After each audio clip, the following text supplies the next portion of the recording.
A Christmas Carol, also known as Disney's A Christmas Carol, is a 2009 American animated Christmas fantasy film based on the 1843 novel of the same name by Charles Dickens. The film was directed, written, and co-produced by Robert Zemeckis, and stars a motion-captured and voice cast that includes Jim Carrey, Gary Oldman, Colin Firth, Bob Hoskins, Robin Wright-Penn, Cary Elwes, and Fionnuala Flanagan. Produced by Walt Disney Pictures and Image Movers Digital, and released by Walt Disney Studios Motion Pictures, it is Disney's third adaptation of the novel, following Mickey's Christmas Carol, 1983, and The Muppet Christmas Carol, 1992. The film was animated through the process of motion capture, a technique used in Image Movers' previous animated films including The Polar Express, 2004, Monster House, 2006, and Beowulf, 2007. Like the previous films Zemeckis has directed, Alan Silvestri returned to compose the score. A Christmas Carol was the first film produced by Image Movers Digital, and also was, along with Mars Needs Moms, 2011, the only two Image Movers Digital projects made, before the studio was shuttered by the Walt Disney Company for poor box office results. 5. A Christmas Carol had its world premiere in London on November 3, 2009, which coincided with the switching on of the annual Oxford Street and Regent Street Christmas lights 6/7. It was later released in Disney Digital 3D, RealD 3D, and IMAX 3D formats in the United States on November 6. 8. It was a box office disappointment, grossing $325.3 million worldwide against a $175 to $200 million production budget, and received mixed reviews from critics, who criticized its dark tone and script, but praised its visuals, Silvestri's score, and the performances of Carrey and Oldman. Nevertheless, the film was nominated for Favorite Animated Movie and Carrey won Favorite Voice from an Animated Movie at the 2010 Kids' Choice Awards. Plot. On Christmas Eve of 1836, Ebenezer Scrooge's best friend and business partner Jacob Marley dies. 7 years later he becomes a surly businessman living in Victorian London who refuses to partake in the merriment of Christmas.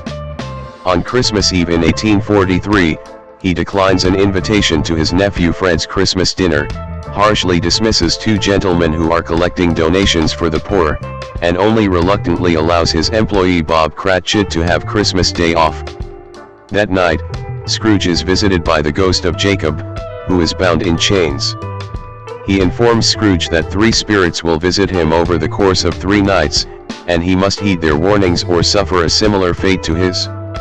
At 1 o'clock, Scrooge is visited by the ghost of Christmas Past, who shows him visions of his early life, such as his lonely days in boarding school, his relationship with his younger sister Fan, and his time as an apprentice under the benevolent Mr. Fezziwig.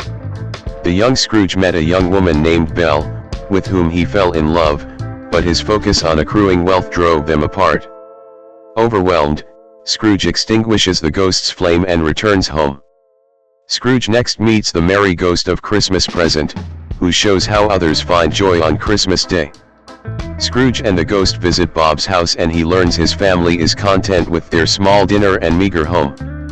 Scrooge takes pity on Bob's ill son Tiny Tim, whom the ghost reveals might not survive until next Christmas. They next visit Fred's house, where Fred insists the guests raise a toast to Scrooge in spite of his stinginess. Before the ghost dies, he shows Scrooge the evils of ignorance and want. The ghost of Christmas yet to come appears to Scrooge and shows him a hypothetical future where people respond to an unknown man's death with apathy and even satisfaction. Faced with the man's covered body, Scrooge asks to see tenderness associated with death, and the ghost shows him the Cratchit family mourning the death of Tiny Tim. Finally, the ghost takes Scrooge to a cemetery and points out a tombstone bearing Scrooge's name, confirming that he is the dead man. The stone further indicates that his death will fall on Christmas Day of an undisclosed and possibly imminent year. Horrified, Scrooge vows to change his ways before finding himself back in his bedroom. Discovering it is Christmas Day, a gleeful Scrooge begins spreading happiness and joy around London, anonymously sending the Cratchits a turkey, providing charity to one of the gentlemen, and attending Fred's Christmas dinner. The next day, Scrooge raises Bob's salary and pledges his support for the Cratchits. Scrooge becomes a father figure to Tiny Tim, who overcomes his ailments and is restored to health, treating everyone with kindness, generosity, and compassion, thus embodying the Christmas spirit. Cast: Jim Carrey as Ebenezer Scrooge, a grumpy, penny-pinching, and lonely old man whose sheer greedy nature leads him to despise Christmas and all things which engender happiness. Carrey also portrays Ghost of Christmas Past, who is depicted as an androgynous man with a flickering flame for a head and a body like a candle and speaks with an Irish accent.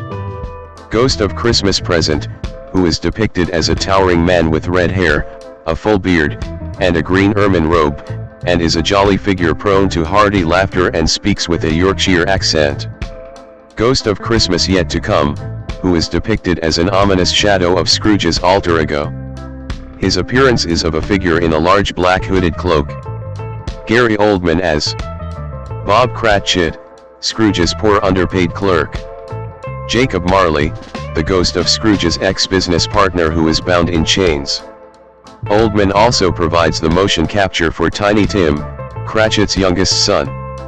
Colin Firth as Fred, Scrooge's cheerful nephew and only living relative. He is the son of Scrooge's long-dead sister Fan. Robin Wright Penn as Belle, Scrooge's neglected fiancée. Fan, motion capture, Scrooge's beloved late sister who was the mother of Fred. Bob Hoskins as Mr. Nigel Fetziwig, the proprietor of a warehouse business for whom Scrooge worked as a young apprentice. Hoskins also portrays Old Joe, a fence who buys the belongings of the deceased Scrooge from Mrs. Dilbear. Cary Elwes as Dick Wilkins /portly gentleman #1/mad fiddler /guest #2/businessman number 1. Elwes would also act as a stand-in for Scrooge or the ghosts of Christmas past and present in scenes where these characters appear together, as all were portrayed by Jim Carrey. Fionnuala Flanagan as Mrs. Dilbear, Scrooge's charwoman. Leslie Manville as Mrs. Emily Cratchit. Faye Masterson as Martha Cratchit /guest #1/Caroline. Molly C. Quinn as Belinda Cratchit. Daryl Sabara as Peter Cratchit /Undertaker's apprentice /tattered caroler #1/beggarboy #1/well-dressed caroler number 1. Leslie Zemeckis as Janet Holywell, credited as Fred's wife. Steve Valentine as funerary undertaker /topper. Julian Holloway as fat cook /portly gentleman #2/businessman number 3. Sammy Hanratty as beggar boy #3/young Cratchit girl /want girl /fan, voice. Sage Ryan as tattered caroler #2/Tiny Tim, additional motion capture. Ryan Ochoa as tattered caroler #4/beggar boy #2/young Cratchit boy /ignorance boy /young boy with sleigh /Tiny Tim, voice. Amber Gainey Mead as tattered caroler #3/well-dressed caroler number 2. Bobby Page as tattered caroler #5/well-dressed caroler number 3. Ron Bodetta as tattered caroler #6/well-dressed caroler number 4. Jackie Barnbrook as Mrs. Allie Fetziwig /Fred's sister-in-law /well-dressed caroler number 5. Paul Blackthorne as guest #3/businessman number 2. Michael Hyland as guest number 4. Carrie Hoyt as adult ignorance. Julene Renee Preciado as adult want. Production. After making The Polar Express, 2004, Robert Zemeckis stated that he fell in love with digital theater and tried finding an avenue to use the format again. 9. He eventually decided that an adaptation of Charles Dickens's A Christmas Carol would be an opportunity to achieve this. 9. Upon rereading the story, he realized that the story has never been realized in a way that it was actually imagined by Charles Dickens as he wrote it, as well as that it's as if he wrote the story to be a movie because it's so visual and so cinematic. 9. Zemeckis has stated previously that A Christmas Carol is one of his favorite stories dealing with time travel. 10. Jim Carrey, who played Ebenezer Scrooge and each of the three spirits, has described the film as a classical version of A Christmas Carol. There are a lot of vocal things, a lot of physical things, I have to do. Not to mention doing the accents properly, the English, Irish accents. I want it to fly in the UK. I want it to be good and I want them to go, yeah, that's for real. We were very true to the book. It's beautiful. It's an incredible film. 11. The Walt Disney Company partnered with Amtrak to promote the film with a special nationwide exhibition train tour, starting at Los Angeles in May 2009 and visiting 40 cities, finishing in New York City in November. 12-13. Soundtrack. Main article, A Christmas Carol, soundtrack. The film's music was composed, orchestrated, and conducted by Alan Silvestri and performed by the Hollywood Studio Symphony. The film's music was also orchestrated by William Ross, Conrad Pope, and John Ashton Thomas and performed by London Voices and the Hollywood Studio Symphony. 14. Much of the film's music was based on traditional Christmas carols such as God Rest You Merry, Gentlemen, Deck the Halls, O Come, All Ye Faithful, Hark. The Herald Angels Sing and Joy to the World. The film's theme song, titled God Bless Us Everyone, was written by Glenn Ballard and Alan Silvestri and performed by Italian classical crossover tenor Andrea Bocelli.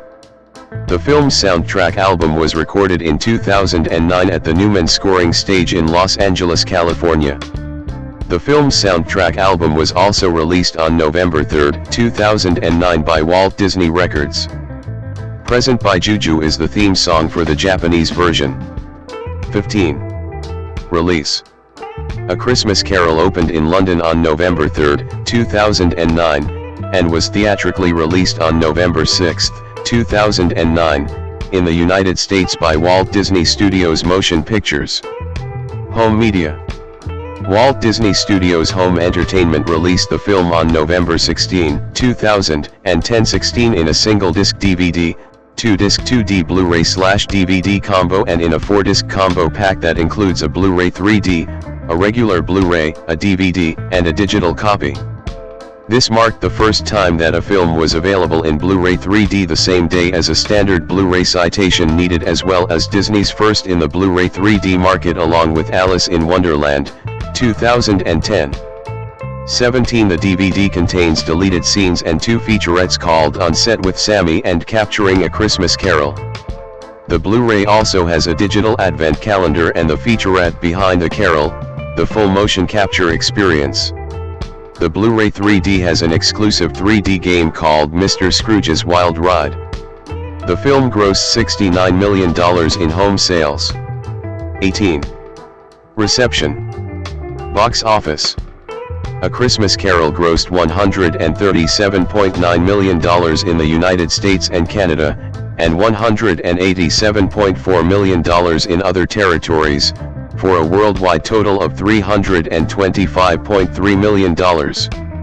3. Due to its high production and marketing costs, the film lost the studio an estimated $50 to $100 million, and forced Mark Zoradi, president of Walt Disney Studios Motion Pictures Group and the head of worldwide marketing, to resign.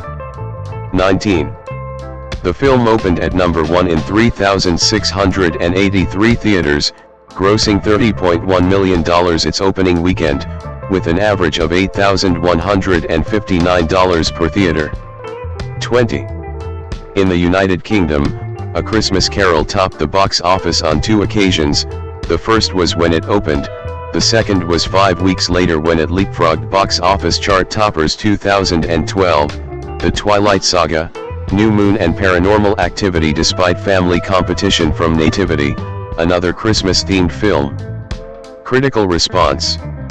On review aggregator Rotten Tomatoes, 52% of 196 critics have given the film a positive review with an average rating of 6/10. The site's critical consensus read, Robert Zemeckis' 3D animated take on the Dickens classic tries hard, but its dazzling special effects distract from an array of fine performances from Jim Carrey and Gary Oldman. 21. On Metacritic, another aggregator, The film has a weighted average score of 55 out of 100 based on 32 critics, indicating mixed or average reviews. 22 audiences polled by CinemaScore gave the film an average grade of B+ on an A+ to F scale. 23. Roger Ebert of the Chicago Sun-Times gave the film 4 stars out of 4, calling it an exhilarating visual experience. 24. Owen Gleiberman of Entertainment Weekly gave the film an A, applauding the film as a marvelous and touching Yuletide toy of a movie. 25. Joe Newmayer of the New York Daily News gave the film 3/5 stars and stated the film is well crafted but artless, detailed but lacking soul. 26. Mary Elizabeth Williams of Salon.com gave the film a mixed review, claiming the movie is a triumph of something but it's certainly not the Christmas spirit. 27. Joe Morgenstern of the Wall Street Journal wrote in his review that the film's tone is joyless, despite an extended passage of bizarre laughter, several dazzling flights of digital fancy, a succession of striking images and Jim Carrey's voicing of Scrooge plus half a dozen other roles. 28. The Daily Telegraph reviewer Tim Roby wrote, "How much is gained by the half-real visual style for this story is open to question. The early scenes are laborious and never quite alive, and the explosion of jollity at the end lacks the virtue of being funny." 29. Peter Bradshaw in The Guardian also criticized the technology. "The high-tech sheen is impressive but in an unexciting way. I wanted to see real human faces convey real human emotions." 30. Time Out London praised the film for sticking to Dickens' original dialogue but also questioned the technology by saying, "To an extent, this Christmas Carol is a case of style and stylization overwhelming substance." 31. In 2019, Robert Keeling of Den of Geek praised the animation. 32. He felt Scrooge's encounter with the final ghost to be a bit tedious, as it soon becomes an elaborate chase scene purely designed to show off the 3D, but called the film an enjoyable and memorable version. James Eugene Carrey, Carey, born January 17, 1962, is a Canadian and American actor and comedian. Known primarily for his energetic slapstick performances too, he is regarded as one of the most prominent comedic actors of his generation. He has received 2 Golden Globe Awards, in addition to nominations for BAFTA Awards and Screen Actors Guild Awards. After spending the 1980s honing his comedy act and playing supporting roles in films, Carrey gained recognition when he was cast in the Fox sketch comedy series In Living Color, 1990 to 1994. He broke out as a film star after starring in a string of box office hits, such as Ace Ventura, Pet Detective, The Mask, Dumb and Dumber, all 1994, Ace Ventura, When Nature Calls, and Batman Forever, both 1995.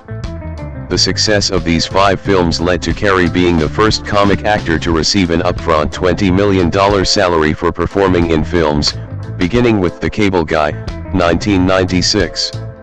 3. Carrey continued to have success as a leading actor in comedies such as Liar Liar, 1997, How the Grinch Stole Christmas, 2000, Bruce Almighty, 2003, Lemony Snicket's A Series of Unfortunate Events, 2004, and Yes Man, 2008. Since the 2010s, Carrey has appeared in fewer films, with notable works including Dumb and Dumber 2, 2014, and his role as Dr. Eggman in the Sonic the Hedgehog film series, 2020, present. Although largely typecast as a comedic actor, Carrey had success in dramatic roles. His critically acclaimed performances include the title role in The Truman Show, 1998, and Andy Kaufman in Man on the Moon, 1999, winning Golden Globe Awards for each film. He starred in the romantic drama film Eternal Sunshine of the Spotless Mind, 2004, for which he was nominated for a BAFTA Award and another Golden Globe. Carrey also starred in the Showtime tragicomedy series Kidding, 2018 to 2020, for which he received his 7th Golden Globe nomination. Early life. Carrey was born in Newmarket, Ontario, Canada to Kathleen, née Oram, a homemaker, and Percy Carey, a musician and accountant. 5. He was raised Catholic and had 3 older siblings. 6. 7. His mother was of Irish and Scottish descent, and his father was of French-Canadian ancestry. The family's original surname was Kerr. 8. 9. 10. At age 8, he began making faces before a mirror and discovered a talent for doing impressions. 11. At age 10, Carrey wrote a letter to Carol Burnett of The Carol Burnett Show pointing out that he was already a master of impressions and should be considered for a role on the show. He was overjoyed when he received a form letter reply. 12. A fan of Monty Python, whose television show Monty Python's Flying Circus aired in the 1970s. In 2014, Carrey appeared on Monty Python's Best Bits, Mostly, and recalled the effect on him of Ernest Scribbler, played by Michael Palin, laughing himself to death in the funniest joke in the world sketch. 13. Radio Times states, "You'll see why immediately, Palin's performance is uncannily Carrey-esque." 13. Carrey spent his early years in the borough of Scarborough, Ontario, part of metropolitan Toronto, where he attended Blessed Trinity Catholic Elementary School in North York. His family later moved to Burlington, Ontario, where they would spend 8 years. Carrey attended Aldershot High School while there. 14. Sometime later, his family became homeless and lived together in a Volkswagen van while teenage Carrey and his brother spent months living in a tent in Charles Daly Park on the Lake Ontario shore in Lincoln, Ontario. 15. 16. The family struggled financially, however, their situation started improving once his father found employment in the accounting department at the Titan Wheels tire factory in Scarborough. 16. Furthermore, in return for living in the house across the street from the factory, the family, primarily Carrey and his older brother, would work as janitors and security guards at the tire factory, doing 8-hour shifts from 6 p.m. into the next morning. 16. Moving back to Scarborough, teenage Carrey started attending Agincourt Collegiate Institute before dropping out of school on his 16th birthday. He began to perform comedy in downtown Toronto while continuing to work at the factory. In a 2007 Hamilton Spectator interview, Carrey said, "If my career in show business hadn't panned out, I would probably be working today in Hamilton, Ontario, at the Dofasco Steel Mill." As a young man, he could see the steel mills across the Burlington Bay and often thought that was where the great jobs were. 17. Career. See also, Jim Carrey filmography and list of awards and nominations received by Jim Carrey. 1977 to 1982, early impressionist work in Toronto. Carrey made his first performance at a Yuck Yucks comedy club located at the basement of the 519 in 1977. Carrey's first stand-up comedy experience took place in 1977 at the age of 15 with his father trying to help him put together a stage act, driving him to downtown Toronto to debut at the recently opened Yuck Yucks Comedy Club operating one night a week out of Community Center, the 519's basement on Church Street. 1618 For the performance, Carrey had his attire a polyester leisure suit chosen by his mother, who reasoned that's how they dress on the Dean Martin Celebrity Roast. 1916 Pubescent Carrey's conventional impersonations bombed, proving ill-suited for a club with a raunchy comedic sensibility and giving him doubts about his potential as a professional entertainer. 16 decades later, recalling Carrey's stand-up debut, Yuck Yucks owner Mark Breslin described it as bad rich little. 16 His family's financial struggles made it difficult for them to support Carrey's show business ambitions. Eventually, the family's financial situation improved and they moved into a new home in Jackson's Point. 1820 With more domestic stability, Carrey returned to the stage in 1979 with a more polished act that led to his first paid gig, a 20-minute spot at the Hayloft Club on Highway 48 in Scarborough for a reported $20 compensation on a bill with the mother-of-pearl performer from The Pig and Whistle. 21 He soon faced his fears and went back downtown to the site of his debacle from 2 years earlier, Yuck Yucks, that had in the meantime moved into a permanent location on Bay Street in the fashionable Yorkville district. In a short period of time, the 17-year-old went from open mic nights at the club to regular paid shows, building his reputation in the process. Parallel to his increasing local Toronto area popularity as an impressionist stand-up comic, Carrey tried to break into sketch comedy, auditioning to be a cast member for the 1980-81 season of NBC's Saturday Night Live. Carrey ended up not being selected by the show's new executive producer Gene Domanian, who picked 31-year-old Charles Rocket instead.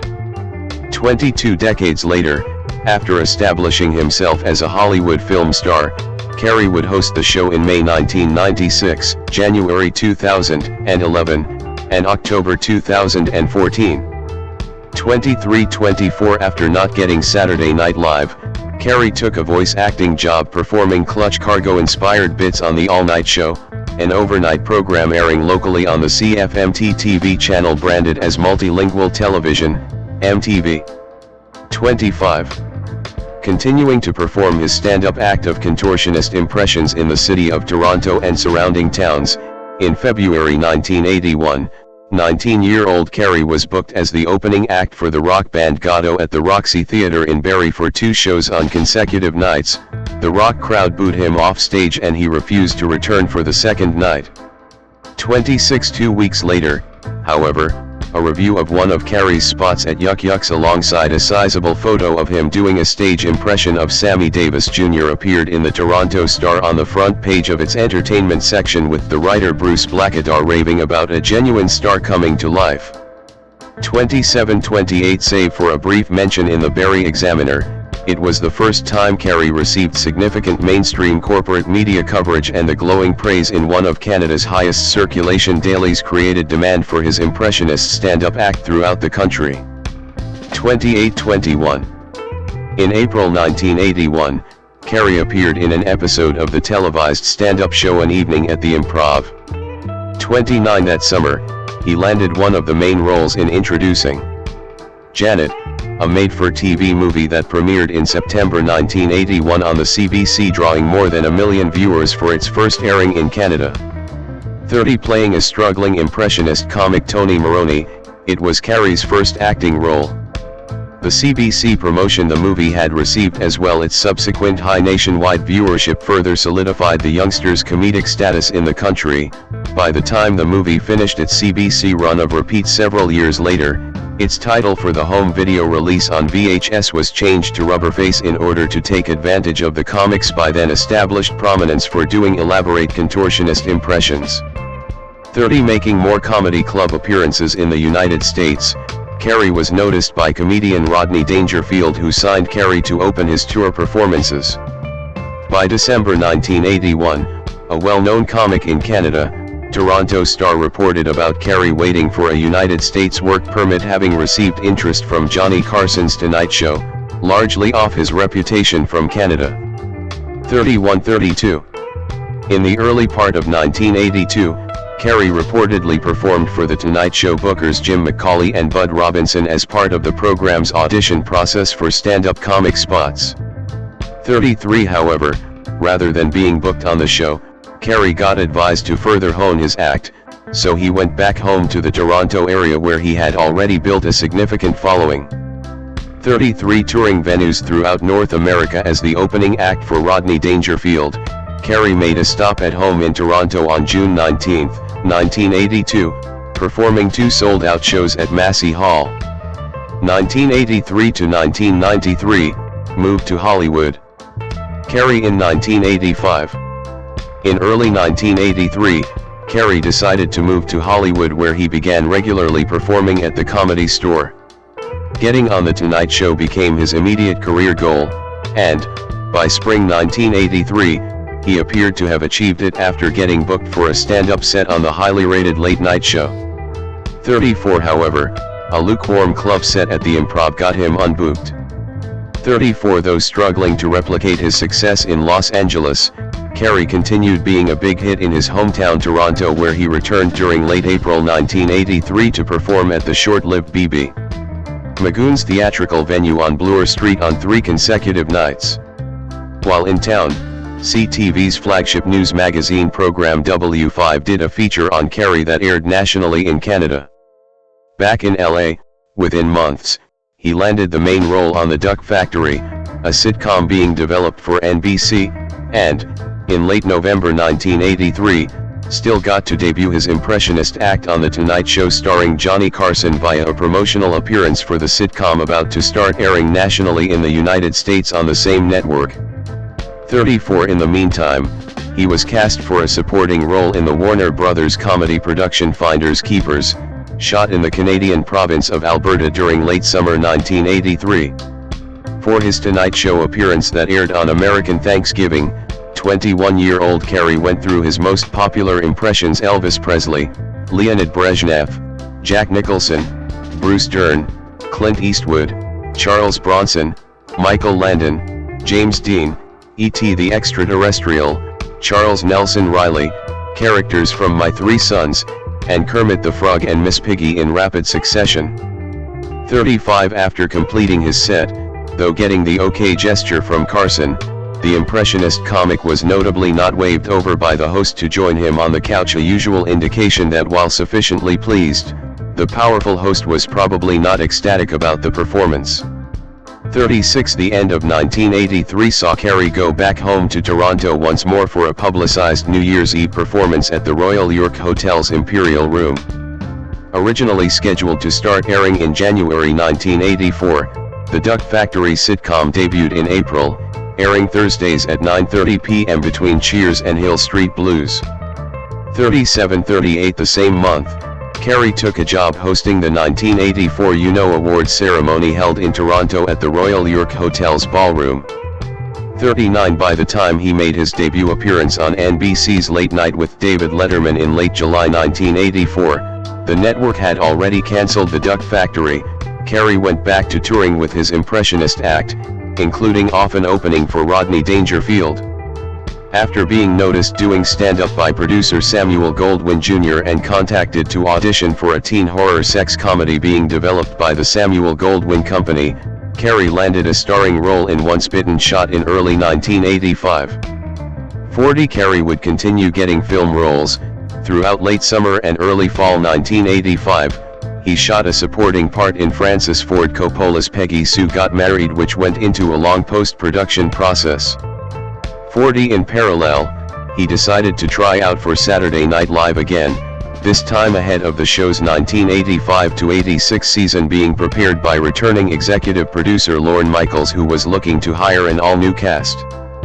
5 years removed from his previous SNL audition, 23-year-old Carrey was rejected again, reportedly never even getting the chance to audition his material post-nuclear Elvis hybrid impression and impersonation of Henry Fonda from On Golden Pond in front of executive producer Michaels due to the show's producers and senior writers Al Franken, Tom Davis, and Jim Downey deciding that Michaels would not like it. 41 Unlike his previous SNL rejection, Carrey now had a bit of a film career to fall back on. In addition to his impressionist stand-up act, Once Bitten was released in mid-November 1985 and turned out to be a modest box office hit despite drawing poor reviews. Back on the comedy club circuit with impressions, in fall 1986, Carrey auditioned for SNL's upcoming season, his third attempt at getting on the ensemble sketch comedy show. Finally managing to perform for the show's executive producer Lorne Michaels at a Burbank studio, with returning cast members Dennis Miller, John Lovitz, and Nora Dunn also watching the audition, Carrey was rejected again. 41 Among the group of hopefuls auditioning alongside Carrey on this occasion were Dana Carvey and Phil Hartman, both of whom were hired. 41 Sensing that doing only impressions was turning into a career dead end, Carrey set out to develop a new live comedy act. 42 Much to the dismay of comedy club owners booking him, he began abandoning trademark celebrity impressions, opting instead to try adding observational and character humor to his comedic repertoire, a process that often involved forcing himself to improvise and scramble in front of dissatisfied live audiences that came to see him do impressions. 42 From 1990 to 1994, Carrey was a regular cast member of the ensemble comedy television series In Living Color. 43 The popularity of the series helped him to land his first few major film roles. 1994 to 1999, rise to fame and critical acclaim.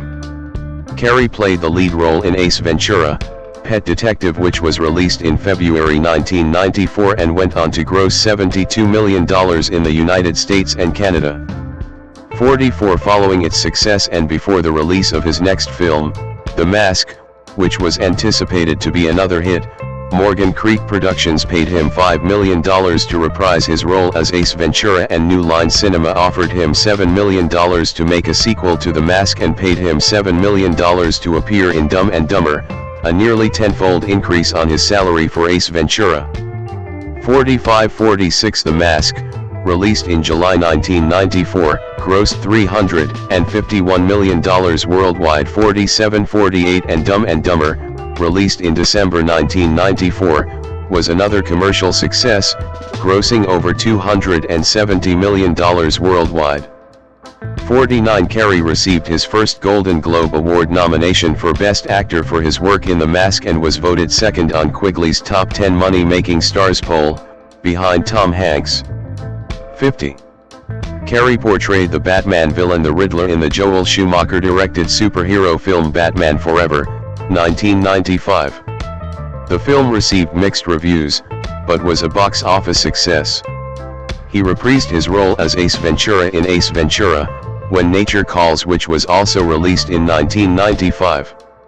Like the original film, it was well received by the public, but poorly received by critics.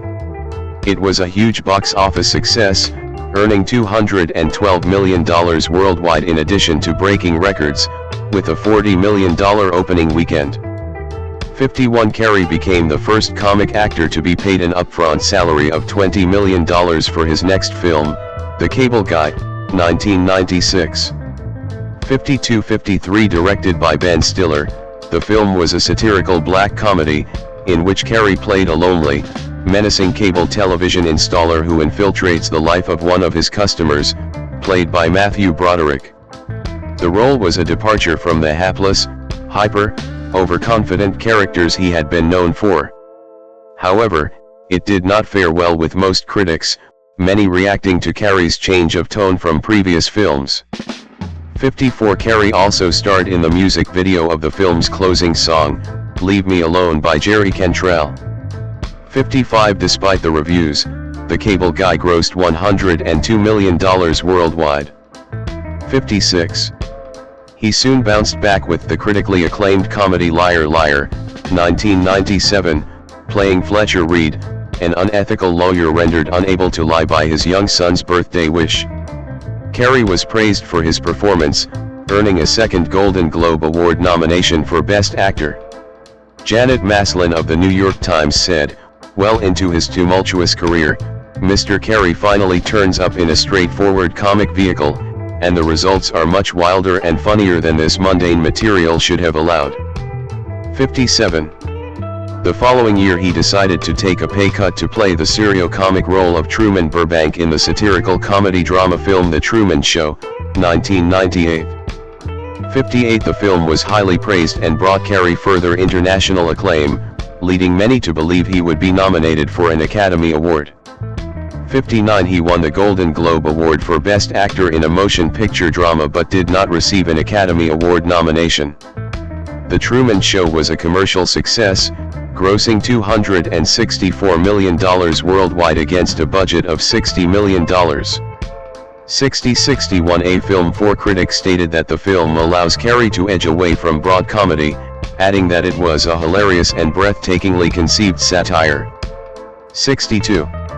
That same year, Carrey appeared as a fictionalized version of himself on the final episode of Gary Shandling's The Larry Sanders Show, in which he deliberately ripped into Shandling's character. In 1999, Carrey had the lead role in Man on the Moon. He portrayed comedian Andy Kaufman to critical acclaim and received his second Golden Globe in a row but again failed to be nominated for an Academy Award. 63. In addition, he received his first Screen Actors Guild Award nomination for Best Actor. 64. 2000 to 2011, established actor and diversification. In 2000, Carrey reteamed with the Farrelly brothers, who had previously directed him in Dumb and Dumber, for the black comedy film Me, Myself and Irene, a film that received mixed reviews 65 but enjoyed box office success. Carrey played the role of State Trooper Charlie Bailey Gates, who has multiple personalities and romances a woman portrayed by Renee Zellweger. That same year, Carrey starred in the second highest-grossing Christmas film of all time, How the Grinch Stole Christmas, playing the title character, for which he received both praise and criticism from critics alongside a Golden Globe nomination. 66. For his next feature film, Carrey starred opposite Jennifer Aniston and Morgan Freeman in Tom Shadyack's international hit comedy Bruce Almighty, 2003. Carrey played a television newsman who unexpectedly receives God's omnipotent abilities when the deity decides to take a vacation. The film received mixed reviews upon release 67 but still became a financial success, earning over $484 million worldwide, and going on to become the 17th highest grossing live-action comedy of all time. 68-69. In 2004, Carrey starred in Eternal Sunshine of the Spotless Mind. The film received critical acclaim upon release. Critics highly praised Carrey's portrayal of Joel Barish, in addition to the performance of his co-star Kate Winslet, who was nominated for an Oscar. According to CNN's reviewer Paul Clinton, Carrey's performance was the actor's best, most mature and sharply focused performance ever. 70. Carrey received another Golden Globe nomination and his first BAFTA Award nomination for Best Actor. Carrey's next appearance was in the 2004 black comedy fantasy film Lemony Snicket's A Series of Unfortunate Events, which was based on the children's novels of the same name. The film was positively received. Desson Thompson from The Washington Post said of Carrey's approach to the character of Count Olaf. Olaf is a humorless villain in the book. He's not amusing like Carrey at all. To which I would counter, if you can't let Carrey be Carrey, put someone boring and less expensive in the role. In his various disguises he's rubbery, inventive, and improvisationally inspired. I particularly liked his passing imitation of a dinosaur. 71-72. That same year, Carrey was inducted into the Canadian Walk of Fame. 73. In 2005, Carrey starred in the remake of Fun with Dick and Jane with T. Leone, which grossed $200 million with a profit of $100 million. 74. Carrey was initially cast to provide the voice of RJ for the DreamWorks animation film Over the Hedge, but he ultimately quit the project because he was uncomfortable with not having full control over his character's physical and facial movements. 75. 76. 77. Carrey walking into the Ed Sullivan Theater, venue for The Late Show with David Letterman, in 2010, he is on 53rd Street, behind him is the Broadway Theater, 53rd Street. Carrey walking into the Ed Sullivan Theater, venue for The Late Show with David Letterman, in 2010. Carrey reunited with Joel Schumacher, director of Batman Forever, for The Number 23, 2007, a psychological thriller co-starring Virginia Madsen and Danny Huston. In the film, Carrey plays a man who becomes obsessed with the number 23, after finding a book about a man with the same obsession. The film was panned by critics. The following year Carrey provided his voice for Dr. Seuss Horton Hears a Who. 2008. Carrey voiced Horton the elephant for the CGI animated feature, which was a box office success, grossing over $290 million worldwide. 78. Carrey returned to live-action comedy, starring opposite Zooey Deschanel and Bradley Cooper in Yes Man, also 2008. Carrey played a man who signs up for a self-help program that teaches him to say yes to everything. Despite reviews being mixed, Renee Rodriguez of the Miami Herald stated, "Yes Man is fine as far as Jim Carrey comedies go, but it's even better as a love story that just happens to make you laugh." 79. The film earned $225 million at the box office worldwide. 80. Carrey in Spain in 2008. Since 2009, Carrey's work has included a leading role in Glenn Ficarra and John Requa's I Love You Philip Morris, premiering in January 2009 at the Sundance Film Festival before receiving a wide release in February 2010. Carrey portrayed Stephen J. Russell, a con artist, imposter, and multiple prison escapee who falls in love with his fellow inmate, Philip Morris, played by Ewan McGregor. The film received largely positive reviews, with Damon Wise of The Times giving the film 4 stars out of 5, stating, "I love you. Philip Morris is an extraordinary film that serves as a reminder of just how good Carrey can be when he's not tied into a generic Hollywood crowd pleaser. His comic timing remains as exquisite as ever." 81.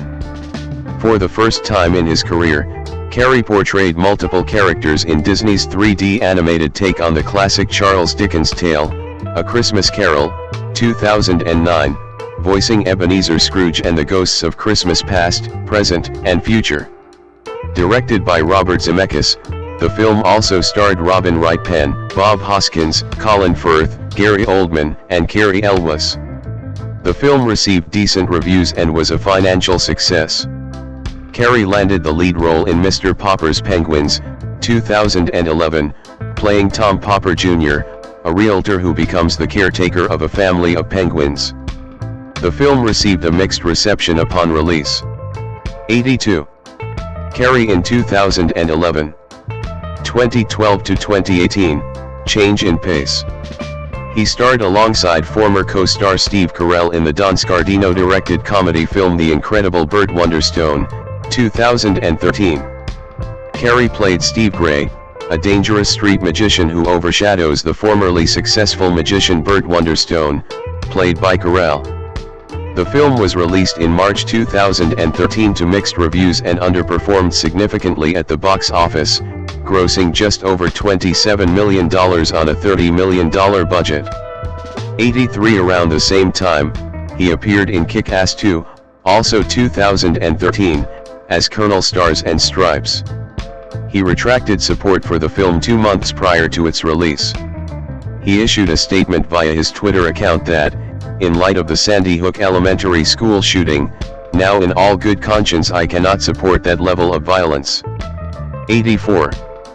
Peter Farrelly said in April 2012 that Carrey and Jeff Daniels would return for a Dumb and Dumber sequel, Dumb and Dumber 2, with the Farrelly brothers writing and directing and a planned September 2012 production start.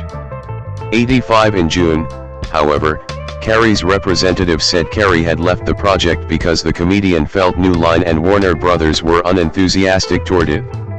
86. However, on October 1, 2012, Yahoo's The Yo Show carried the news item that the script was complete and that the original actors, Carrey and Daniels, would be reprising their roles. The plot involved one of the characters having sired a child and needing to find them to obtain a kidney. 87. 88. Dumb and Dumber 2 was released in November 2014. In March 2013, Carrey announced that he had written a children's book titled How Roland Rolls, about a scared wave named Roland. He described it as kind of a metaphysical children's story, which deals with a lot of heavy stuff in a really childish way. Carrey self-published the book, which was released in September 2013.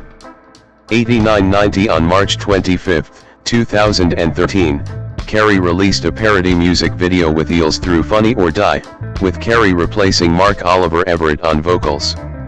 The song and video, titled Cold Dead Hand and set as a musical act during the variety program Hee Haw, lampoons American gun culture, and specifically former NRA spokesperson Charlton Heston. 91. Carrey delivered the commencement address at Maharishi University of Management in Fairfield, Iowa, in May 2014 and received an honorary doctorate for his achievements as a comedian, artist, author, and philanthropist. 92. On August 29, 2014, Carrey was honored by Canada Post with a limited edition postage stamp with his portrait on it. 93. Carrey was a producer on Rubble Kings, a 2015 documentary film that depicts events preceding and following the Howe Avenue peace meeting. 94. In June 2017, Showtime began airing the dramedy I'm Dying Up Here, for which Carrey served as the executive producer. The show, which chronicles a group of stand-up comics in 1970s Los Angeles, incorporates aspects of Carrey's own experience. 95 In September of that year, that same network announced that he would star in a comedy series titled Kidding, which would reunite Carrey and director Michel Gondry. 96 By the end of 2017, it was announced that Catherine Keener would star opposite Carrey in Kidding. 97 The series lasted 2 seasons. Carrey was also the subject of 2 documentaries in 2017. The first, a short subject entitled I Needed Color about his lifelong passion for art, was released online in the summer. 98 Later that year another documentary, Jim and Andy, The Great Beyond, featuring a very special, contractually obligated mention of Tony Clifton, premiered at the Venice Film Festival and was later picked up by Netflix.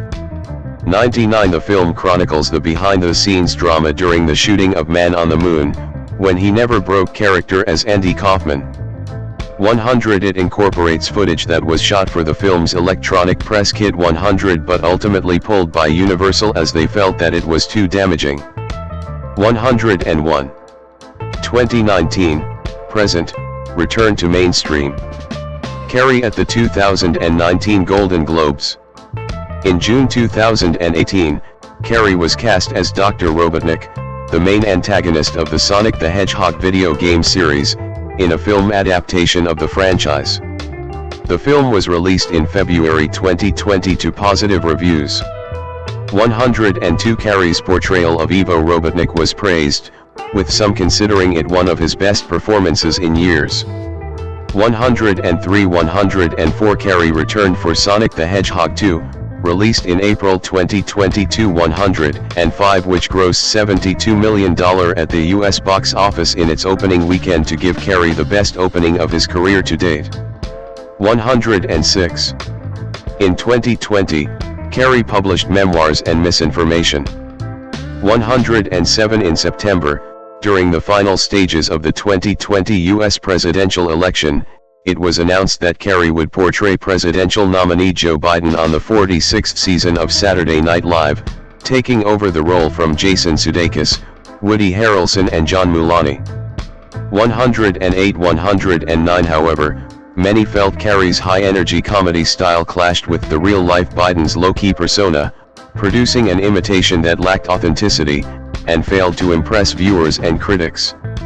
110 111 112 113 114 On December 19, 2020, Carrey announced that he would step down from playing Biden on Saturday Night Live, stating that he had a 6-week deal. 115 116 Cast member Alex Moffat succeeded Carrey in portraying Biden during the cold open of the episode hosted by Kristen Wiig on the same day. 117 Carrey appeared as the narrator of the Weeknd's album Dawn FM, released on January 7, 2022. 118 In February 2022, Carrey reprised his role as Ernie Chip Douglas, from the 1996 movie The Cable Guy, in a commercial for Verizon, which aired during the Super Bowl. 119. In April 2022, Carrey announced that he was considering retirement, saying, "I have enough. I've done enough. I am enough." He said he would return to acting if angels bring some sort of script that's written in gold ink that says to me that it's going to be really important for people to see. 120 In February 2024, it was announced that Carrey would reprise his role as Dr. Ivo Robotnik in Sonic the Hedgehog 3. 121 A copy of the script for Sonic the Hedgehog 3 was delivered to Carrey written in 24-karat ink in reference to his previous comments. 122 Carrey also plays Ivo Robotnik's grandfather, Gerald Robotnik. 123 Carrey reportedly told an Associated Press reporter that he agreed to return to the Sonic universe because "I need the money, frankly." 124. He later clarified in interviews in December 2024 that he planned to power rest rather than retire, while also stating that he was open to continuing his role in the Sonic film series. 125 126 In March 2026, Carrey was announced to return as Dr. Ivo Robotnik in Sonic the Hedgehog 4, 2027. 127-128. In February 2026, Carrey was awarded an honorary César from the French Académie des Arts et Techniques du Cinéma. He appeared at the ceremony after a long absence from public life and looked and behaved significantly differently enough for some media to say that he was nearly unrecognizable. 129-130. His acceptance speech was delivered entirely in French, in which he recalled his family's French roots. 131. The internet was divided after makeup artist and impersonator Alexa Stone had said that he had transformed into Carrey that day. 132-133. Despite that, Carrey's representative stated that the actor had been at the ceremony and he had accepted his award.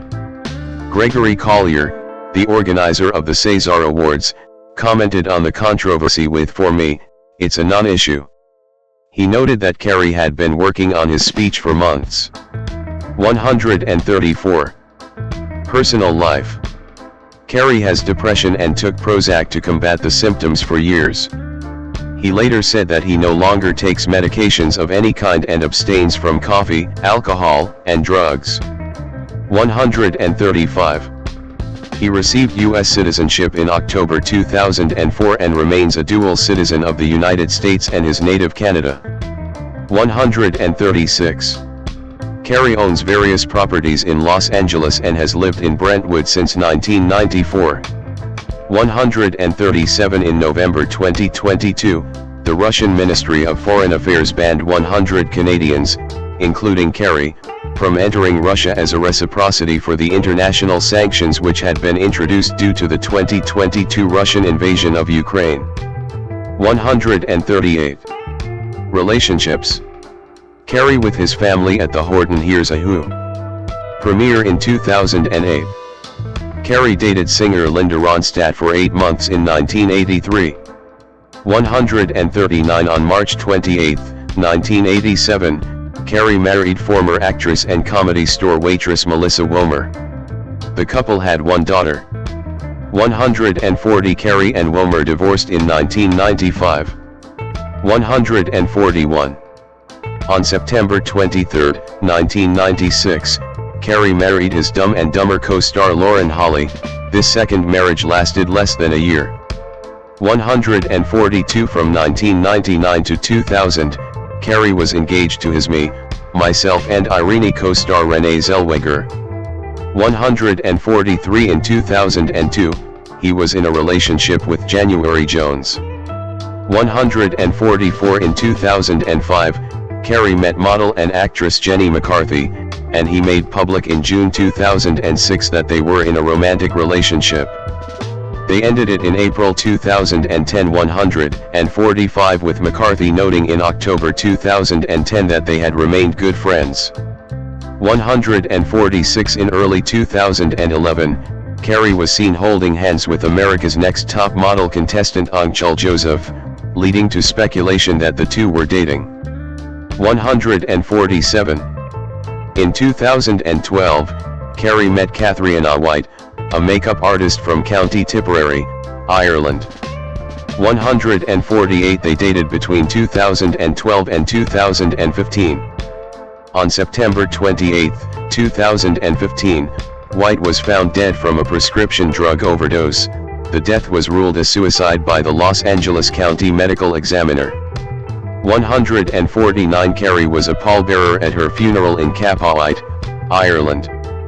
150. In January 2019, when Carrey attended the Golden Globes 2019 party, he was accompanied by his then-girlfriend Ginger Gonzaga.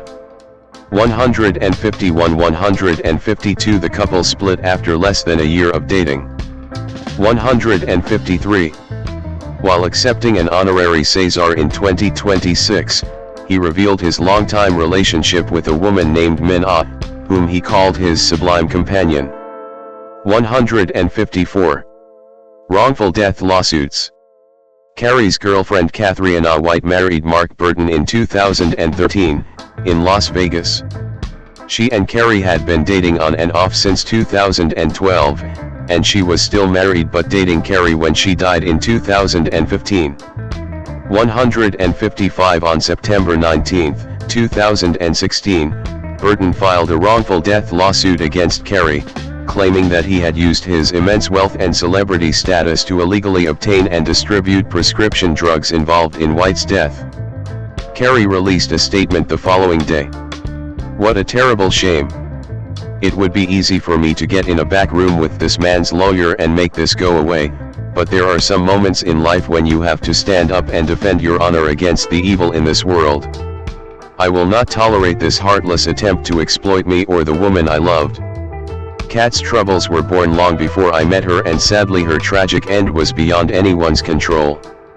I really hope that someday soon people will stop trying to profit from this and let her rest in peace."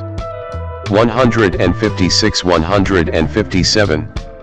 In October 2016, White's mother, Bridget Sweetman, also filed a wrongful death lawsuit against Carrey.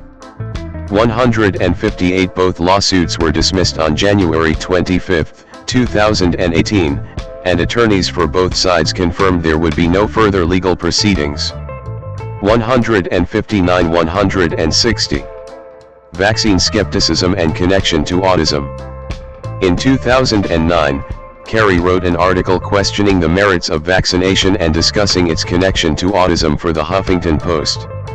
161. With former partner Jenny McCarthy, Carrey led a Green Our Vaccines march in Washington, D.C., to advocate for the removal of toxic substances from children's vaccines, out of a belief that children had received too many vaccines, too soon, many of which are toxic. 162. The rally was criticized by David Gorski, an American surgical oncologist on Science-Based Medicine blog, for being anti-vaccine and not pro-safe vaccine, 163, and by Stephen Parker on the WebMD website for being irresponsible. 164. In 2009, the couple appeared on Larry King Live to discuss autism. Carrey stated that he believes autism is preventable and treatable, and that it's still shocking to see how many people are ignoring this information. Carrey suggested rising autism rates was a warning about the medical industry, stating, "There's an autistic child on every block. Autism is the canary in the coal mine. I believe that it's telling us that this vaccine program is imbalanced." 165. On July 1, 2015, after the signing of a new vaccination law, Carrey called California Governor Jerry Brown a corporate fascist who was poisoning children by enacting the vaccination requirements. 166. The law disallowed religious and philosophical reasons for exemption from vaccination. Carrey was criticized for being ignorant when it comes to vaccines by Arthur Kaplan, head of the Division of Medical Ethics at New York University. 167. And by Jeffrey Kluger, senior writer at Time, who described his anti-vaccination statements as angry, dense, and immune to reason. 168. Political and spiritual views. Carrey is an outspoken advocate of the law of attraction. In an interview with Oprah Winfrey on February 17, 1997, 169, he revealed that as a struggling actor he would use visualization techniques to get work. He also stated that he visualized a $10 million check given to him for acting services rendered, placed the check in his pocket, and 7 years later received a $10 million check for his role in Dumb and Dumber. 170. Carrey practices transcendental meditation. 171-172. Carrey appeared alongside Eckhart Tolle at an event in 2009. He shared that through studying Tolle's teachings, he had a spiritual experience. "I was no longer a fragment of the universe. I was the universe." 173. He also paid tribute to Tolle by impersonating him. 174. Carrey has also advocated for socialism and has urged the Democratic Party to embrace the movement, saying, "We have to say yes to socialism, to the word and everything. We have to stop apologizing." 175.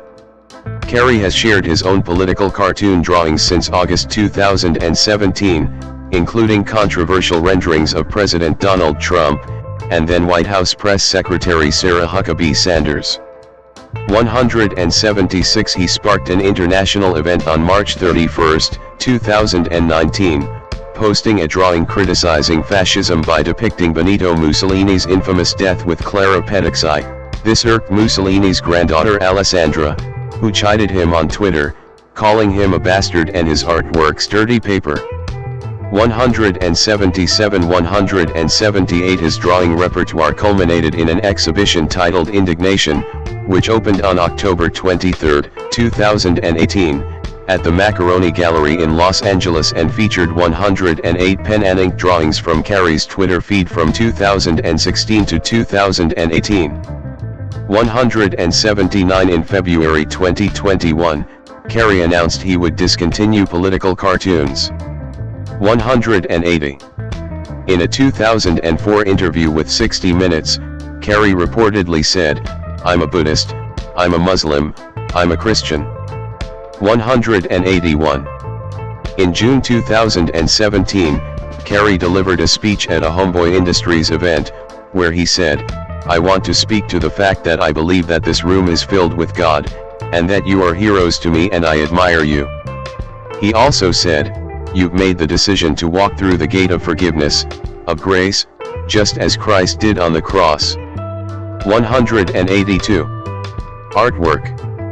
In 2017, Carrey revealed that he had been painting for the past 6 years. In 2011, he exhibited the painting Nothing to See Here in an art show in Palm Springs at the Heather James Fine Art Gallery. 183 In 2017, Carrey released a 6-minute documentary entitled I Needed Color, which showed him working in his studio. 183 In 2018, Carrey's artwork was displayed at the Outsider Art Fair, leading to discussion as to whether or not a Hollywood actor could qualify as an outsider artist. The Ghost of Christmas Past is a fictional character in Charles Dickens' 1843 novella A Christmas Carol. The ghost is one of 3 spirits that appear to miser Ebenezer Scrooge to offer him a chance of redemption. Following a visit from the ghost of his deceased business partner, Jacob Marley, Scrooge receives nocturnal visits from 3 ghosts of Christmas, each representing a different period in Scrooge's life. The Ghost of Christmas Past is concerned with the Christmases from Scrooge's past. 1. Appearing to be both young and old, the spirit carries a large cap in the shape of a candle extinguisher under its arm. From the top of its head shines a bright light that illuminates Scrooge's memories. Background: a man with shoulder-length black hair. Dickens' portrait by Margaret Gillies, 1843, painted during the period when he was writing A Christmas Carol.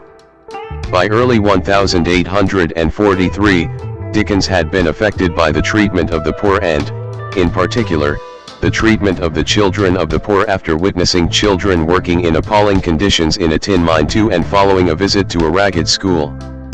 3. Indeed, Dickens experienced poverty as a boy when he was forced to work in a blacking factory after his father's imprisonment for debt. Originally intending to write a political pamphlet titled, An Appeal to the People of England, on behalf of the poor man's child, he changed his mind and instead wrote A Christmas Carol 5, which voiced his social concerns about poverty and injustice. 6-7 Dickens's friend John Forster said that Dickens had a hankering after ghosts while not having a belief in them himself. His journals Household Words and All the Year Round regularly featured ghost stories, with the novelist publishing an annual ghost story for several years after his first, A Christmas Carol, in 1843. In this novella, Dickens was innovative in making the existence of the supernatural a natural extension of the real world in which Scrooge and his contemporaries lived. 1. Significance to the story. The Ghost of Christmas Past is a strange, otherworldly creature that shimmers and flickers like a candle light, constantly changing in appearance as it reflects Scrooge's memories, old and new. As one memory comes sharply into focus, another fades. As the spirit represents Scrooge's youth, so it can appear youthful. Its skin is of the tenderest blue mate, but as Scrooge is now old, the spirit will also appear old to reflect this. 9. The ghost's clothing continues in the same contradictory vein as it holds a branch of holly, which symbolizes winter, while its robe is trimmed with summer flowers. 10. In addition, the constantly changing aspect of the spirit may be attributed to representing the various other people seen in the visions revealed to Scrooge. 11. The Spirit of Christmas Past meets Scrooge, illustration by Soul Eating Jr. 1868.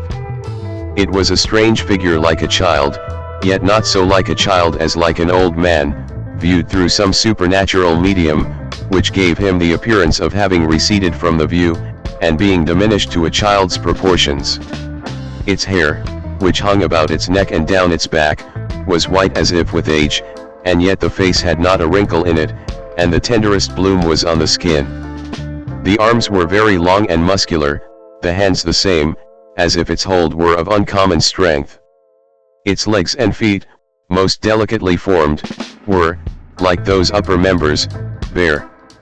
But the strangest thing about it was, that from the crown of its head there sprung a bright clear jet of light, by which all this was visible, and which was doubtless the occasion of its using, in its duller moments, a great extinguisher for a cap, which it now held under its arm. Even this, though, when Scrooge looked at it with increasing steadiness, was not its strangest quality. For as its belt sparkled and glittered now in one part and now in another, and what was light one instant, at another time was dark, so the figure itself fluctuated in its distinctness, being now a thing with one arm, now with one leg, now with 20 legs, now a pair of legs without a head, now a head without a body, of which dissolving parts, no outline would be visible in the dense gloom wherein they melted away. And in the very wonder of this, it would be itself again, distinct and clear as ever. 8. When Scrooge demands to know its business, the spirit replies, "Your welfare." When Scrooge demurs that he would rather benefit from a good night's sleep, the spirit responds, "Your reclamation, then. Take heed." 8.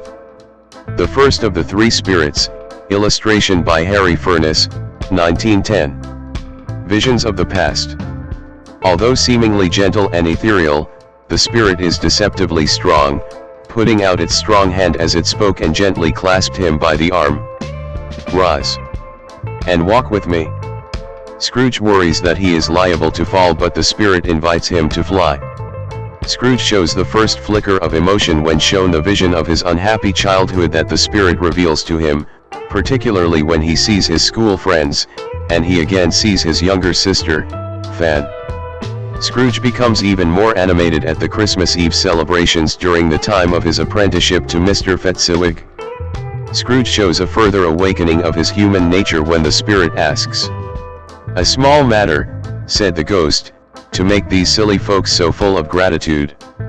The spirit signed to him to listen to the two apprentices, who were pouring out their hearts in praise of Fetziwig, and when he had done so, said, "Why, is it not? He has spent but a few pounds of your mortal money, 3 or 4 perhaps. Is that so much that he deserves this praise?" "It isn't that," said Scrooge, heated by the remark, and speaking unconsciously like his former, not his latter, self. "It isn't that, spirit. He has the power to render us happy or unhappy, to make our service light or burdensome, a pleasure or a toil. Say that his power lies in words and looks, in things so slight and insignificant that it is impossible to add and count them up, what then? The happiness he gives, is quite as great as if it cost a fortune." He felt the spirit's glance, and stopped. 8. Scrooge has been allowed to consider the benefits of being a good and generous employer, as Fetziwig was, and comes to regret mistreating his clerk, Bob Cratchit. 12. The spirit then shows Scrooge his subsequent painful parting from his fiancée Belle and a now married Belle with her large, happy family on the Christmas Eve that Marley died.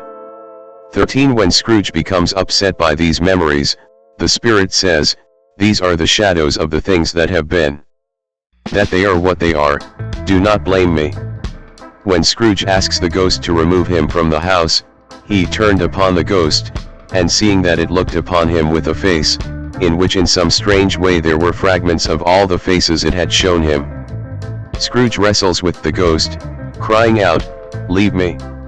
Take me back! Haunt me no longer!" and seizes the spirit's cap. In the struggle, if that can be called a struggle in which the ghost with no visible resistance on its own part was undisturbed by any effort of its adversary, Scrooge observed that its light was burning high and bright, and dimly connecting that with its influence over him, he seized the extinguisher cap, and by a sudden action pressed it down upon its head. 8. Notable portrayals. Dickens refers to the spirit as it, implying the ghost is neither male nor female, which has posed problems for dramatists from the novella's first stage productions up to television and film productions, having been portrayed by male and female actors, old and young. The Ghost of Christmas Present is a fictional character in Charles Dickens' 1843 novella A Christmas Carol. The ghost is one of three spirits that appear to miser Ebenezer Scrooge to offer him a chance of redemption.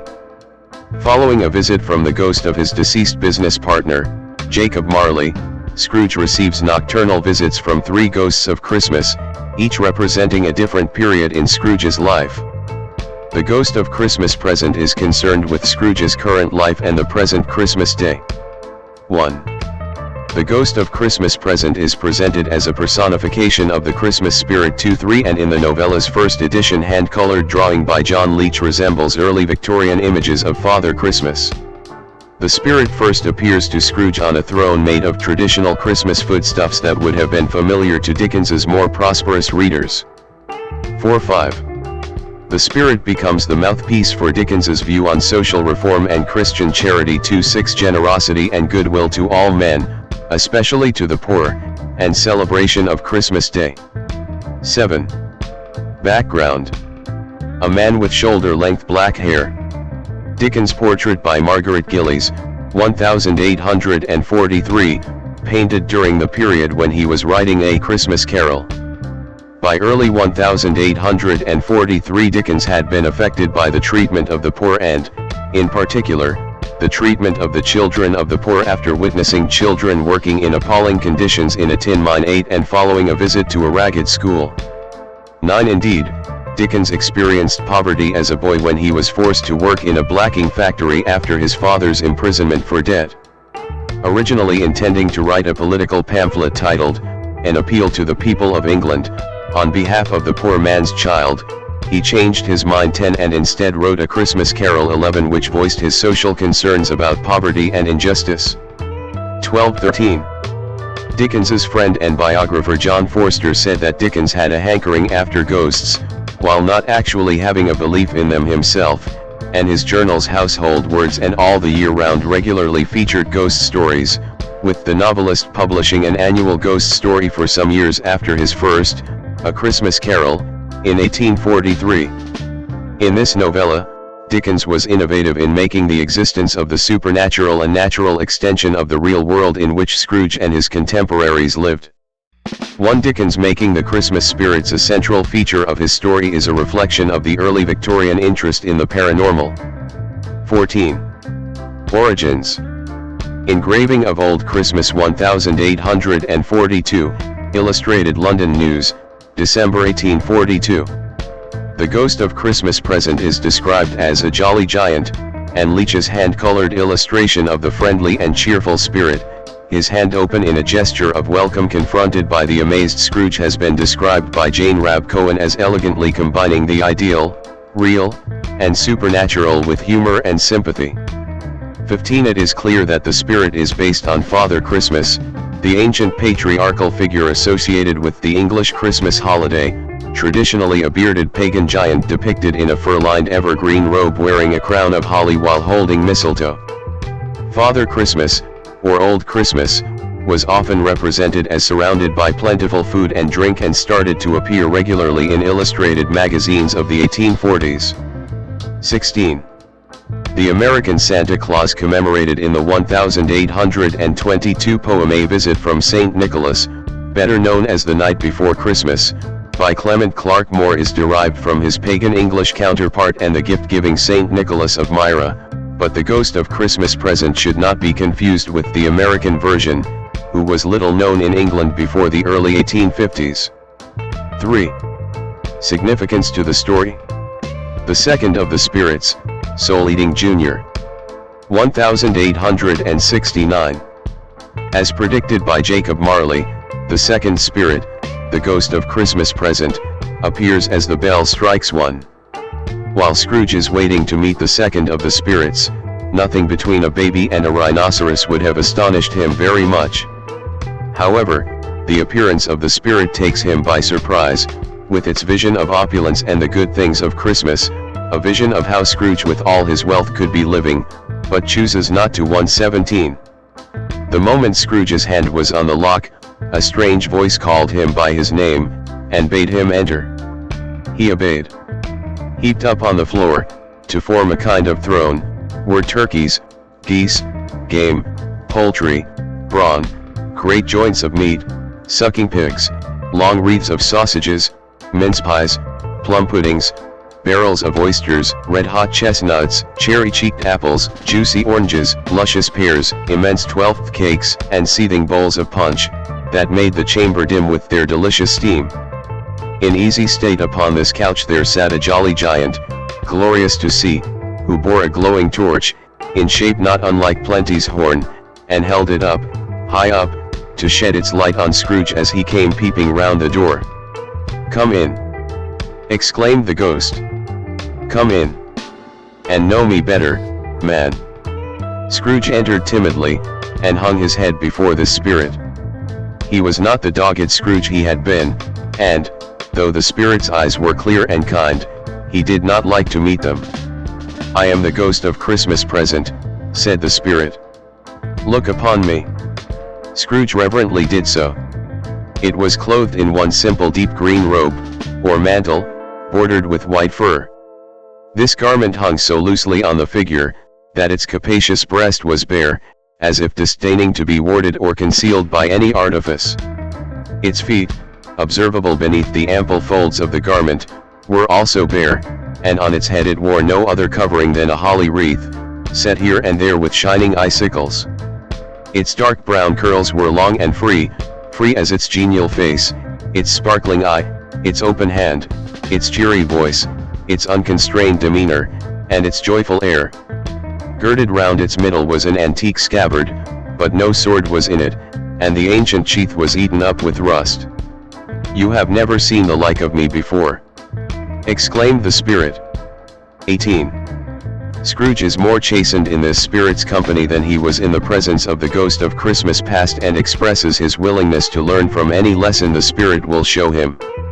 19. The spirit takes Scrooge to the city streets with which Dickens himself was very familiar and which he paced each night while composing A Christmas Carol, past the areas of shabby genteel houses in Somers or Kentish towns, watching the diners preparing or coming in. Dickens incorporated these scenes into his novella. 14. In the original manuscript, the spirit refers to "my oldest brother," a clear reference to Jesus Christ and the first Christmas, but Dickens erased this reference before publication as being irreverent. 20. The spirit shows Scrooge the joys and the hardships experienced by his fellow man during one Christmas day, that of the present one taking Scrooge to a joyous market with people buying the makings of Christmas dinner, to celebrations of Christmas in a miner's cottage, a lighthouse, and at his nephew Fred's Christmas party. A major part of this stave is taken up with Bob Cratchit and his family, who, although poor, love each other and delight in each other's company. During the family feast, we are introduced to Cratchit's youngest son, Tiny Tim, who, despite his disability, remains full of Christian spirit and happiness. 21-22. The spirit informs Scrooge that Tiny Tim will die unless the course of events changes, echoing Scrooge's own words he had earlier used to the two men who were collecting for charity: "If he be like to die, he had better do it, and decrease the surplus population." 18. Scrooge notices that the spirit, notwithstanding his gigantic size, is able to accommodate himself to any place with ease. He stood beneath a low roof quite as gracefully and like a supernatural creature, as it was possible he could have done in any lofty hall. The Rev. Jeffrey Rowell has observed that the stooping of the ghost of Christmas present is a reflection of the New Testament's statement that God stooped down to be born in human form in the incarnation at Bethlehem. 14. Sabbath dinners of the poor. When the ghost of Christmas present shows Scrooge the dinners of the poor being cooked in a local bakery, the houses of the poor at that time being ill-equipped for cooking, 23 full citation needed. Seeing the Spirit as representing God and Christianity, Scrooge accuses him of wanting to close such bakeries on the Sabbath, which would have resulted in the poor having no hot food that day. The Sunday shuttering of businesses was of great importance to Dickens at that time. Several public figures wanted to keep the Sabbath holy by banning secular work on Sundays, which meant closing the bakeries. Among these Sabbatarians was the MP Sir Andrew Agnew, 1793–1849, who introduced a Sunday observance bill in the House of Commons 4 times between 1832 and 1837, none of which passed. It was Agnew's third attempt which drew on him the wrath of Dickens. Dickens' pamphlet in response 24 is largely a personal attack on Agnew, who wished to not only close the bakeries but also to limit other innocent enjoyments of people experiencing poverty. The passing of the bill, had it been successful, would not have affected the hot meals or amusements of the better off on Sundays. Dickens wrote, Sir Andrew Agnew, generally speaking, eats pretty comfortable dinners all the week through, and cannot be expected to understand what people feel, who only have a meat dinner on 1 day out of 7. 24. Dickens later supported the National Sunday League, which campaigned to relax Sunday restrictions further. 25. In the novella, Scrooge points out to the Spirit that the actions of the Sabbatarians has been done in your name, or at least that of your family. This is a revealing comment, as it shows that God sent the spirits for Scrooge's redemption and that Dickens, therefore, intended A Christmas Carol as a Christian allegory. In the Gospel of Mark, the disciples of Jesus plucked the heads off grain to eat as they walked by some fields. They are accused of breaking Sabbath rules concerning resting on the Sabbath because plucking the grain was considered food preparation. Jesus replied, "The Sabbath was made for man, not man for the Sabbath." 26. Dickens himself professed to be a Christian, but it is hard to pigeonhole his faith into any particular sectarian branch of 19th century Christianity. 27. The Spirit responds, "There are some on this earth of yours, who lay claim to know us, and who do their deeds of passion, pride, ill will, hatred, envy, bigotry, and selfishness in our name, who are as strange to us and all our kith and kin, as if they had never lived. Remember that, and charge their doings on themselves, not us." 27. The Spirit's words point out to Scrooge that many hypocritically claim religious justification for their unchristian actions, which adversely affect the lives of people experiencing poverty. He states that men should be judged by the morality of their deeds and not by the religious justification for them. 28. Ignorance and want. Scrooge encounters ignorance and want. Illustration, 1843, John Leech. 17. The Spirit grows visibly older as his time with Scrooge passes, as he explains, "My life upon this globe is very brief, it ends tonight, at midnight, 1 but before disappearing Scrooge observes 2 hideous and emaciated children, ignorance and want. 19, crouching beneath the robe of the Spirit. "Oh, man. Look here. Look, down here," exclaimed the ghost. They were a boy and girl. Yellow, meager, ragged, scowling, wolfish, but prostrate, too, in their humility. 18. Dickens intends the 2 as a warning to Scrooge and mankind of the consequences of ignoring the needs of the poor, and poor children in particular. Spirit. Are they yours? Scrooge could say no more.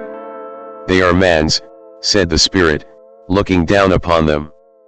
And they cling to me, appealing from their fathers. This boy is ignorance. This girl is want. Beware them both, and all of their degree, but most of all beware this boy, for on his brow I see that written which is doom, unless the writing be erased. Deny it? Cried the spirit, stretching out its hand towards the city. Slander those who tell it yet. Admit it for your factious purposes, and make it worse. And by the end, have they no refuge or resource? Cried Scrooge.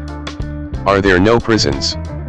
Said the spirit, turning on him for the last time with his own words.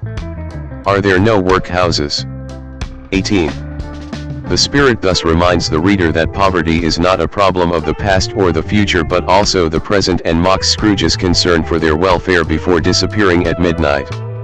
Dickens was to reiterate his warning about the treatment of people experiencing poverty in a speech he delivered at the Polytechnic Institute in Birmingham on February 28, 1844, shortly after the publication of A Christmas Carol. In a metaphor taken from the genii in the bottle from the Arabian Nights, he said, "Now, there is a spirit of great power, the spirit of ignorance, long shut up in a vessel of obstinate neglect, with a great deal of lead in its composition, and sealed with the seal of many, many Solomons, and which is exactly in the same position.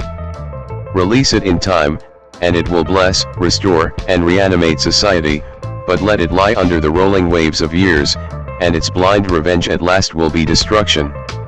Sir Gary Leonard Oldman, born March 21, 1958, is an English actor and filmmaker. Known for his versatility and intense acting style, he has received various accolades, including an Academy Award, a Golden Globe Award, 3 British Academy Film Awards, and nominations for 3 Primetime Emmy Awards. His films have grossed over $11 billion worldwide, making him one of the highest-grossing actors of all time. 1. Oldman began acting in theater in 1979 and made his film debut in Remembrance, 1982. He appeared in the Royal Court Theatre in London and was a member of the Royal Shakespeare Company, with credits including Cabaret, Romeo and Juliet, entertaining Mr. Sloane, Saved, The Country Wife, and Hamlet. He rose to prominence in British film with his portrayals of Sid Vicious in Sid and Nancy, 1986, Joe Orton in Prick Up Your Ears, 1987, and Rosencrantz in Rosencrantz and Guildenstern Are Dead, 1990. Regarded as a member of the Brit-Pack, 2, he achieved greater recognition as an American gangster in State of Grace, 1990, Lee Harvey Oswald in JFK, 1991, and Count Dracula in Bram Stoker's Dracula, 1992. Oldman portrayed villainous roles in True Romance, 1993, Leon, The Professional, 1994, The Fifth Element, 1997, Air Force One, 1997, and The Contender, 2000. He has also played franchise roles such as Sirius Black in the Harry Potter series, 2004 to 2011, James Gordon in the Dark Knight trilogy, 2005 to 2012, Lord Shen in Kung Fu Panda 2, 2011, and Dreyfus in Dawn of the Planet of the Apes, 2014. He won the Academy Award for Best Actor for his role as Sir Winston Churchill in the historical drama Darkest Hour, 2017. He was nominated for an Academy Award for his portrayals of George Smiley in the thriller Tinker Tailor Soldier Spy, 2011, and Herman J. Mankiewicz in the drama Mank, 2020. Oldman also wrote and directed the film Nil by Mouth, 1997. He starred in the BBC television film The Firm, 1989. Since 2022 he has starred as Jackson Lamb, a cantankerous British spy, in the Apple TV Plus thriller series Slow Horses, a role for which he was nominated for the Primetime Emmy Award for Outstanding Lead Actor in a Drama Series. He also earned an Emmy nomination for his guest role as an inebriated actor on the NBC sitcom Friends in 2001. He has also acted in music videos for David Bowie, Guns N' Roses and Annie Lennox. He was made a Knight Bachelor by King Charles III in the 2025 birthday honors. Early life and education. Gary Leonard Oldman III was born in New Cross, London, on March 21, 1958, the son of Leonard Bertram Oldman, 1921 to 1985, a former sailor who also worked as a welder, and Kathleen, née Sheridan, 1919 to 2018. 6. He said his father was an alcoholic who left the family when Oldman was 7 years old. 7. His older sister, Maureen, is an actress better known as Lila Morse. She performed in Oldman's directorial debut Nil by Mouth, 1997, before taking on her most famous role of M.O. Harris in the BBC soap opera EastEnders. 8. Oldman attended West Greenwich School in Deptford, leaving at the age of 16 to work in a sports shop. 9. He played piano as a child, but he gave up his musical aspirations to pursue an acting career after seeing Malcolm McDowell's performance in the film The Raging Moon, 1971. 10, 11, 12. In a 1995 interview with Charlie Rose he said, "Something about Malcolm just arrested me, and I connected, and I said, I want to do that." 10. Growing up in South London, Oldman supported his local football club, Millwall, but also followed Manchester United because he idolized George Best. 8. In 2011 he learned from his mother that his father had played for Millwall just after the Second World War. "Just after the war, my mother ran a boarding house for football players, Millwall players. And I knew that my dad was involved somehow with the reserve team. But 2 weeks ago my mum said, 'Oh yeah, your dad played for Millwall.' When he was young he had a couple of first-team games." 8. Oldman studied with the Young People's Theatre in Greenwich during the mid-1970s. 6. 13. While working jobs on assembly lines, as a porter in an operating theatre, selling shoes, and beheading pigs in an abattoir. 6. He applied unsuccessfully to the Royal Academy of Dramatic Art, RADA, which welcomed him to try again the following year, but advised him to find something else to do for a living. 6. 10. When asked by Rose whether he had reminded the RADA of this, Oldman joked that the work speaks for itself. 10. Oldman won a scholarship to attend Rose Bruford College in Sidcup, South East London, from which he graduated with a BA in acting in 1979. 6. 13. He described himself as a shy but diligent worker during his time there, performing roles such as Puck in William Shakespeare's A Midsummer Night's Dream. 14. Career: 1979 to 1985, early roles and theater work. After leaving drama school, Oldman was the first in his year to receive professional work. 14. He stated that this was not a result of being the most talented actor, but rather diligence and application. 14. 15. In 1979 he starred in The Ark, opposite Annette Kerr, at York Theatre Royal. 16. Subsequent plays included Cabaret, Privates on Parade and Romeo and Juliet. 17. In December 1979 Oldman appeared as Puss in Dick Whittington and His Cat, staged at York. 18. He also acted in Colchester, then with the Citizens Theatre in Glasgow. 6. Oldman's work ethic and trademark intensity would make him a favourite with audiences in Glasgow during the 1980s. He also toured Europe and South America with the Citizens Theatre Company. 13. From 1980 to 1981 Oldman appeared in The Massacre at Paris, Christopher Marlowe, Desperado Corner, Sean Lawton, and Robert David MacDonald's plays Chinchilla and A Waste of Time. He performed in a 6-month West End run of MacDonald's Summit Conference, opposite Glenda Jackson, in 1982. 6. Also that year, Oldman made his film debut in Colin Gregg's Remembrance, and would have starred in Don Boyd's Gossip if that film had not collapsed. The following year, he landed a starring role as a skinhead in Mike Leigh's film Meantime, and moved on to Chesterfield to assume the lead role in entertaining Mr. Sloane, Joe Orton. He then went to Westcliff to star in Saved, Edward Bond. 6. Saved proved to be a major breakthrough for Oldman. Max Stafford Clark, artistic director of the Royal Court Theatre, had seen Oldman's performance and cast him as Scopey, the lead role of Bond's The Pope's Wedding, in 1984. 6. Clark, speaking to The Times, explained that Oldman suffered from stage fright, which he believed caused Oldman to stick to screen work rather than performing in front of a live audience. 19. For his acclaimed performance, he won 2 of British theatre's top honours, the Time Out Fringe Award for Best Newcomer, and the Drama Theatre Award for Best Actor, the latter of which was shared with his future film co-star Anthony Hopkins for his performance in Pravda. 1320 Oldman's turn in The Pope's Wedding led to a run of work with the royal court, and from 1984 to 1986 he appeared in Rat in the Skull, Ron Hutchinson, The Desert Heir, Nicholas Wright, Cain and Abel, The Danton Affair, Pam Gems, Women Beware Women, Thomas Middleton, Real Dreams, Trevor Griffiths, and all three of Bond's The War plays, Red, Black and Ignorant, The Tin Can People and Great Peace.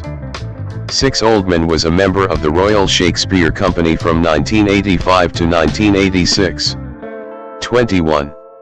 1986 to 1993, rise to prominence and breakthrough.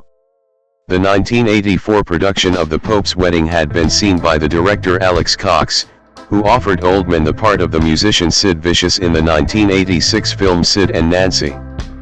He twice turned down the role before accepting it, because, in his own words, "I wasn't really that interested in Sid Vicious and the punk movement.